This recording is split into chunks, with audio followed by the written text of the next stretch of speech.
Reaction और response.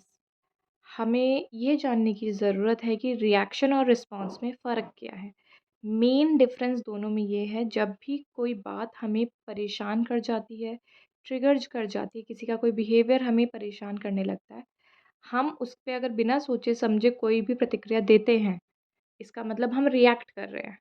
पर अगर हम किसी के कोई भी बिहेवियर को, कोई भी बात को सुन के 1 सेकंड का पॉज़ लेके अपने माइंड में उस चीज़ को एक बार कंटिन्यू प्रोसेस करते हैं कि ये जो इंसान ये बात बोल रहा है वो हमसे रिलेटेड एक्चुअल में है भी या नहीं, या वो सिर्फ़ अपनी इनसिक्योरिटी हम पे प्रोजेक्ट कर रहा है या अपनी प्रॉब्लम्स हम पे रिएक्ट कर रहा है। तब हम जो प्रतिक्रिया देते हैं वो हमारा रिस्पॉन्ड होता है। अब ये चीज़ एकदम नहीं आएगी, इट्स नॉट लाइक कि जैसे हमने स्विच करा और चेंज हो जाएगा, नो। प्रैक्टिस के साथ हमें ये चीज़ सीखनी है कि कोई भी इंसान आपसे कोई भी बात कह रहा है, कोई भी एक्शन कर रहा है, वो उसका बिहेवियर है, हमारा नहीं। और अगर आपको लगता है कि कोई इंसान आपके सामने कुछ रिएक्ट कर रहा है, अगर वो गुस्सा भी कर रहा है, मोस्टली मैंने देखा है अपने क्लाइंट्स के साथ कि उन्हें प्रॉब्लम होती है कि मेरे हस्बैंड मुझ पे गुस्सा करते हैं, मेरी वाइफ़, मेरी मम्मा, मेरे पापा, but the point is that हमें अंडरस्टैंड करने की ज़रूरत है कि उन्हें कोई ना कोई इश्यू है, जिस वजह से वो ऐसा कर रहे हैं। तो हमें उस इश्यू को पकड़ना है, उनके गुस्से को, उनके बिहेवियर पे नहीं जाना, उनकी ये लेयर्स होती हैं। Actually these are kind of layers, जैसे हमारी अर्थ की अलग-अलग लेयर्स हैं, ऐसे ही ह्यूमन नेचर की अलग-अलग लेयर्स होती हैं। बहुत सारे लोग अपना गुस्सा मतलब अपनी परेशानी को एक गुस्से के फॉर्म में रिप्रेज़ेंट करते हैं, और क्योंकि उन्हें प्रोजेक्शन उन्हें यही आता है। ये हमारा काम है टू अंडरस्टैंड कि सामने वाला इंसान जो रिएक्ट कर रहा है, वो हमें ट्रिगर करने के लिए कर रहा है, क्योंकि वो खुद परेशान है। अगर आपको इतनी बात समझ आ गई या हम लोगों ने इस चीज़ को अपनी अंडरस्टैंडिंग में बिठा लिया कि वो जो कर रहे हैं इस उसके पीछे कोई और रीज़न है, तो हमारे लिए ये चीज़ उनके रिएक्शन पे, उनकी हरकतों पे रिएक्ट हम नहीं करेंगे। हम उस पे रिस्पॉन्ड करना सीख जाएँगे। पर एकदम से अगर हम ट्रिगर हो रहे हैं, तो हम लोगों को अपने ऊपर काम करने की ज़रूरत है कि अगर सामने वाले इंसान ने मुझसे कुछ भी बोला या वो कुछ भी कर रहा है, वो बात सुन के I am out of my control और मैं बिल्कुल ही परेशान हो जाती हूँ या फिर मैं रिएक्ट करने लगती हूँ एकदम कि हाउ कुड यू से दिस टू मी, और तुम ऐसा कैसे कर सकते हो या तुम्हारी हिम्मत कैसे हुई? इस तरह के अगर रिस्पॉन्ड एकदम हमारे सामने रिएक्शन हम देते हैं, इसका मतलब है वो बात कहीं न कहीं हमें टच कर रही है, ट्रिगर कर रही है। ट्रिगरिंग का मतलब होता है कि हम कहीं न कहीं उस बात पे बिलीव करते हैं या हमारा कोई पास्ट ट्रॉमा उस बात से मिला हुआ है, जिस वजह से वो बात हमें परेशान कर रही है। सामने वाले की वो बात कहते ही हम उस ट्रॉमा में दोबारा चले जाते हैं, ठीक है? तो इसका मतलब है हमें हील होने की ज़रूरत है। अगर हम किसी चीज़ पे रिएक्ट कर रहे हैं, दैट मीन्स हमारे अंदर वो दिक्कत है। वो बात हमें परेशान कर रही है, दैट मीन्स वो कहीं न कहीं ब्लॉकेज है, जिसे हमें क्लियर करना है। वो सामने वाले की रिस्पॉन्सिबिलिटी नहीं है। ये बहुत अच्छा तरीका है। We need to heal ourselves. हम यहाँ पे अपने आप को हील करेंगे, तभी हम किसी और की हेल्प कर सकते हैं, तभी हम किसी और को समझ सकते हैं। और ऐसा नहीं है कि हमें हर सिचुएशन में सामने वाले इंसान को समझना है या उसे अंडरस्टैंड करना है। अगर आपको लग रहा है कि सामने वाला इंसान कुछ ज़्यादा ही अगर आपको लग रहा है कि सामने वाला इंसान कुछ ज़्यादा ही मिसबिहेव कर रहा है, आपको उसे रिस्पॉन्ड नहीं करना है। ना तो रिएक्ट करिए, ना रिस्पॉन्ड करिए। Silence silence is the biggest answer for the insult.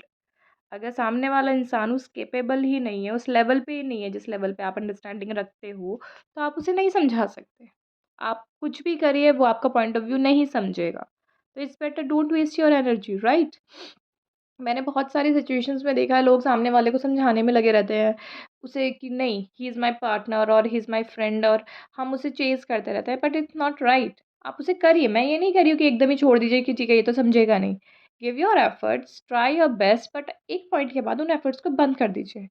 Because तभी, क्योंकि उस इंसान का लेवल अलग है, उसका माइंडसेट अलग है, उसका स्पेस अलग है। आपके एफर्ट्स के बाद भी अगर वो चीज़ें नहीं समझ रहा है, यू हैव टू स्टॉप। हमें ये पता होना चाहिए कि हमें कब स्टॉप करना है। Reaction and respond is the same thing. पर रिएक्शन हम लोग बिना सोचे समझे करते हैं, रिस्पॉन्ड हम सोच के करते हैं कि ठीक है, जो सामने वाला इंसान कह रहा है उस पे वो एक्चुअल में ट्रू है भी या नहीं, और वो एक्चुअल में मुझसे रिलेटेड है या नहीं। मोस्टली होता है, जैसे हम लोगों ने इंडियन फैमिलीज़ में देखा है कि पेरेंट्स रिएक्ट करते हैं। इंडियन पेरेंट्स मोस्टली रिएक्ट करते हैं कि बात कुछ और है और उनका सारा रिएक्शन आता है बच्चों पे। टीचर्स के साथ ये होता है कि वो लोग स्कूल में पढ़ा रहे हैं, उनका रिएक्शन आ रहा है। बॉसेस के साथ होता है कि वो घर में या कुछ और प्रॉब्लम चल रही है, वो आके अपने एम्प्लॉइज़ पे सारा गुस्सा निकाल रहे हैं। तो हम लोगों को इस चीज़ को अंडरस्टैंड करने की ज़रूरत है कि उनका जो गुस्सा या वो जो भी रिएक्शन दे रहे हैं, वो एक्चुअल में हमारे एक्शंस की वज़ह से है भी या नहीं। और जब हम लोगों ने इस बात को समझ लिया, वही तभी हमारा जो अंडरस्टैंडिंग है या जो हमारा बात करने का तरीका है, उस चीज़ पे प्रतिक्रिया देने का तरीका है, वो बदल जाता है। हम रिएक्शन से रिस्पॉन्ड पे आ जाते हैं। अदरवाइज़ तो वो भी उधर से एंगर भेजेंगे, हम भी इधर से रिएक्ट करेंगे, वो भी रिएक्ट करेंगे, हम भी रिएक्ट करेंगे। It's a never ending cycle और हमें साइकिल्स को क्लोज़ करना है।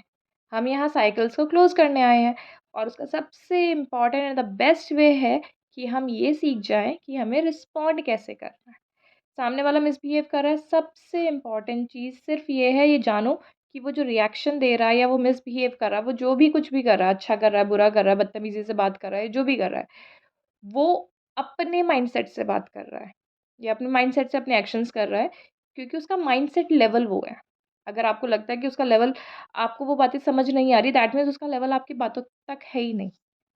ठीक है? तो आप इस चीज़ को लेके साइड कर सकते हैं या फिर अगर आपका पार्टनर है और उनका बिहेवियर चेंज हो रहा है या उनको उनको किसी बात पे रिएक्शन आता है, तो आपको बैठ के बात करनी है कि लुक मुझे ये सारी बातें नहीं समझ आती, इस तरह से तुम मुझसे बात करते हो या ये जो तुम्हारा बिहेवियर है, I am not going to accept it. This is a way to respond. लेकिन अगर आप भी उनके साथ करोगे कि ठीक है, वो गुस्सा है, अब मैं गुस्सा हूँ, it's not going to work. ये सिर्फ़ प्रॉब्लम क्रिएट करता है, ये कभी सॉल्यूशन नहीं लाता। रिएक्शन के बदले रिएक्शन देना कभी भी सॉल्यूशन नहीं है। सेकंड थिंग, अगर आप रिएक्शन दे रहे हो, अगर आपको एकदम ही कोई चीज़ ट्रिगर कर रही है, तो ये आपका काम है, आपको ढूँढना है कि ऐसा क्यों हो रहा है। आपको अपनी लाइफ़ के बारे में सोचना है कि व्हाई दिस वर्ड और दिस सेंटेंस और this thing actually affected me. Third and the most important thing is silence. If we learn how to be silent, we learn everything.